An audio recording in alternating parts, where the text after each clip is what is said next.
Aduh, emang dasar ya, ada aja. Baru 2 hari lalu gue bikin video sharing soal e-commerce baru yang lagi viral, apalagi kalau bukan Grab Toko karena ngasih diskon yang nggak masuk akal. Kemarin gue masih pakai asas praduga tak bersalah ya waktu bikin video. Gue nggak berani ngejudge ini penipuan selama belum ada indikasi yang pasti ataupun belum ada buktinya. Tapi sekarang udah beda cerita nih. FYI, Grab Toko udah sempat ngiklan di TV, udah sempat live juga di IG Story bareng beberapa reviewer, dan udah banyak yang nekat uji nyali ya beli gadget di Grab Toko.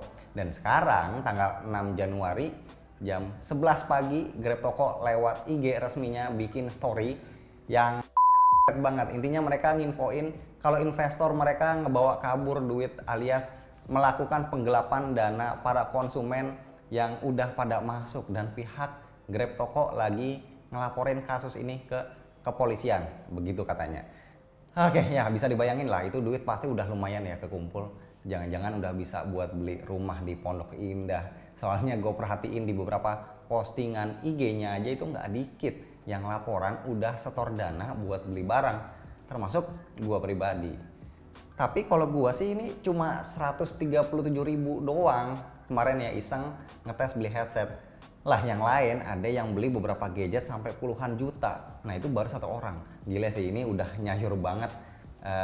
Dan nggak kehitung ya udah bawa kabur seberapa banyak duit orang. Nah karena sekarang udah jelas duduk perkaranya, gue pun bisa dengan tenang ngutarain beberapa kejanggalan yang emang dari awal bikin Grab Toko ini patut banget dicurigain. Gue pertama kali tahu Grab Toko dari live IG beberapa teman reviewer lokal. Pas gue tonton, gue ngerasa perwakilan Grab Toko, gue lupa namanya siapa, kalau nggak salah Yuda ya. Nah itu ngomongnya kayak orang yang agak-agak gelagapan. Udah gitu juga sering melakukan gerakan-gerakan yang nggak perlu ya, kayak garuk-garuk tangan, terus garuk-garuk kaki.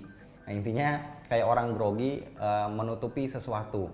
Nah ketika dapat pertanyaan dari audiens pun, jawaban yang dikasih ini menggambarkan kondisi yang nggak meyakinkan. Contohnya soal garansi iPhone yang lagi mereka promoin. Nah mereka bilang garansi internasional, tapi kalau nanti rusak itu bisa ngeklaim servis di seluruh service center termasuk iBox Indonesia. Padahal itu mana bisa, itu nggak akan diterima kalau barang internasional di servis di lokal. Nah terus lagi ketika audiens nanya soal beli barang lewat COD, mereka bilang bisa kalau mau pesan dan bayar dulu, nanti bisa ambil di kantornya mereka di daerah Mega Kuningan.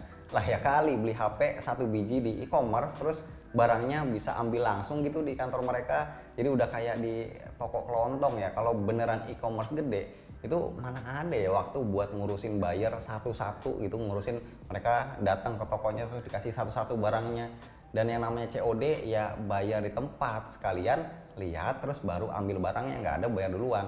Belum lagi website jualannya yang ternyata ini beli template yang harganya nggak sampai sejuta, udah gue bahas kemarin ya. Padahal jualannya ini gadget-gadget mahal. Terus lagi mereka belum punya aplikasi, yang artinya nunjukin kalau tim mereka memang belum kredibel, karena bikin apps itu jelas lebih susah daripada bikin web dan mereka belum bisa ngelakuin itu. Terus juga pelayanan yang remang-remang alias nggak jelas, mulai dari sistem pembayaran manual, nggak ada payment gateway otomatis, jadi kita harus konfirmasi ke CS-nya via WhatsApp. Udah gitu CS-nya juga dikit, banyak yang bilang balasnya lama dan nggak responsif. Sistem pengiriman barangnya juga sama-sama nggak jelasnya, cuma tertulis gratis ongkir doang tanpa ada info ekspedisinya itu pakai apa. Jadi kita juga bingung kalau mau ngecek resinya, mana proses pengadaan barangnya juga lama ya, makan waktu sampai dengan 6 hari. Dan tahu-tahu sekarang mereka update di IG Story, duit konsumen dibawa kabur investornya. Ini gue curiga antara mereka lagi kong kali kong bikin drama settingan,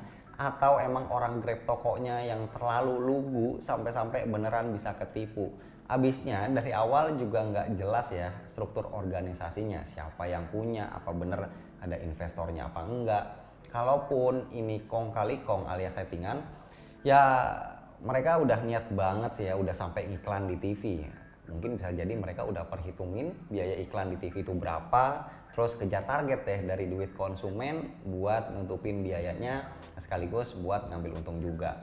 Ya pokoknya intinya sekarang udah jelas. Jadi jangan lagi ada yang uji nyali ya, nekat sampai berani beli di Grab Toko. Kalau ada dari teman atau saudara kita yang belum tahu, langsung sebarin info ini biar nggak ada lagi korban berjatuhan. Dan melalui video ini, terutama di kolom komen di bawah, gua mau ngumpulin orang-orang yang udah pada kena tipu dan mau ngajak buat menyatukan suara ya, buat ngelaporin ini sesegera mungkin. Gila bos, zaman lagi susah begini, nyari duit itu nggak gampang, Grab Toko malah ngadi-ngadi ya, bikin duit orang lenyap. Mari kita kawal yang kuning-kuning ini jangan sampai lolos.